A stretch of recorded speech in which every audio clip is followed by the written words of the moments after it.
ఓం నమః శివాయ.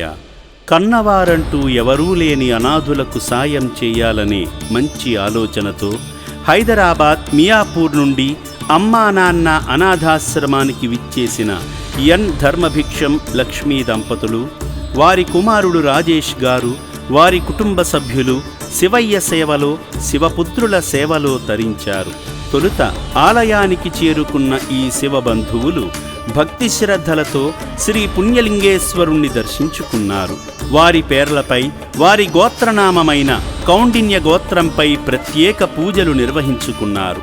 ఈ సందర్భంగా శివయ్యను ప్రసన్నం చేసుకునేందుకు భక్తులు జలంతో అభిషేకం చేసి శివానుగ్రహాన్ని పొందారు.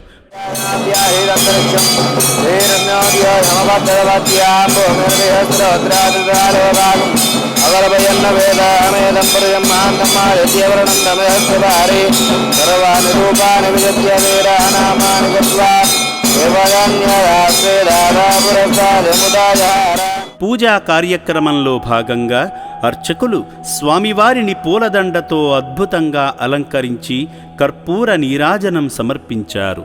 ఆ దివ్యమైన హారతిని భక్తులకు అందజేసి శివయ్య ఆశీస్సులు అందజేశారు. పురుషేంద్రియ ఆయుష్యేవేంద్రియే ప్రతిష్టతి శతమనంతం భవతి శతమైశ్వర్యం భవతి శతమితి శతం దీర్ఘమాయు. హోమశాలలో జరుగుతున్న యాగంలో పాల్గొని నవధాన్యాలు ఆజ్యము వేసి హోమఫలాలు పొందారు.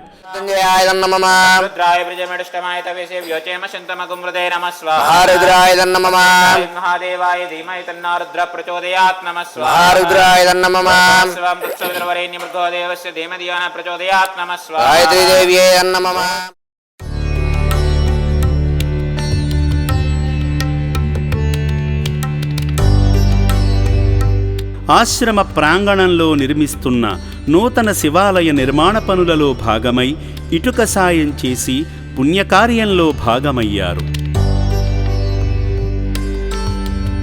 అభాగ్యుల వసతి భవనాన్ని సందర్శించి మానసిక వికలాంగులతో ఆప్యాయంగా మాట్లాడి ప్రేమను పంచారు.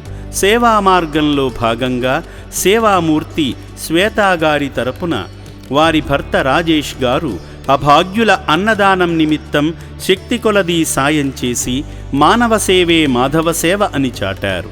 దిక్కులేని అభాగ్యులకు అండగా నిలిచిన ఈ పుణ్యమూర్తుల కుటుంబంపై శ్రీ పుణ్యలింగేశ్వర స్వామి ఆశీస్సులు ఎల్లవేళలా ఉండాలని అమ్మా నాన్న అనాథాశ్రమం కోరుకుంటుంది.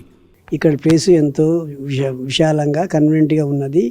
హోమము, పూజ అన్ని కార్యక్రమంలో హాజరైనము. అన్నీ మాకు చాలా మంచిగా అనిపించినది. ఇది ఎంతో పుణ్యం అనిపిస్తుంది మాకు. ఆశ్రమం మేము సూచనాము. ఇక్కడ చాలా విధంగా మొత్తం 600-700 మెంబర్స్ ఇండివిజువల్గా ఎంతో ఎవరి అపార్ట్మెంట్లో వాళ్ళు మానసికంగా బాధపడే వాళ్ళు ఎందరో ఉన్నారు. వాళ్ళకు అన్ని వసతులు ఇక్కడ ఉండే ట్రస్ట్ వాళ్ళు అన్ని విధాలా కల్పిస్తారు. మంచిగా మాకు అన్ని విధాలా అనిపించే మేము ఇక్కడికి వచ్చినాము. వాళ్ళు మానసికంగా వేరే వేరే ఇండివిజువల్గా చాలా అపార్ట్మెంట్లలో ఉన్నారు కాబట్టి వాళ్ళకి అన్ని విధాలా మంచి జరుగుగాక ఆ దేవుణ్ణి ప్రార్థించుచున్నాను. 15 ఏళ్ల క్రితం స్థాపించిన అమ్మా నాన్న అనాథ ఆశ్రమంలో ప్రస్తుతం 600 మంది అభాగ్యులు జీవిస్తున్నారు. వీరికి 3 పూటల 1800 మందికి నిత్యాన్నదానం జరుగుతుంది. ఈ శివపుత్రులు కడుపు నిండా తింటూ ప్రశాంతంగా జీవిస్తున్నారంటే మీలాంటి సేవామూర్తుల వల్లనే. దయగల దాతలారా, మీ పుట్టినరోజు, పెళ్లిరోజు, కుటుంబ సభ్యుల వర్ధంతి, జయంతి కార్యక్రమాల వేళ ఈ పుణ్యక్షేత్రానికి వచ్చి మీకు వీలైనంతలో అభాగ్యుల ఆకలి తీర్చండి. మీ పేరు చెప్పుకుని కడుపు నిండా తిన్న అభాగ్యుల దీవెనలు మిమ్మల్ని, మీ కుటుంబాన్ని ఉన్నత స్థితిలో నిలబెడతాయి.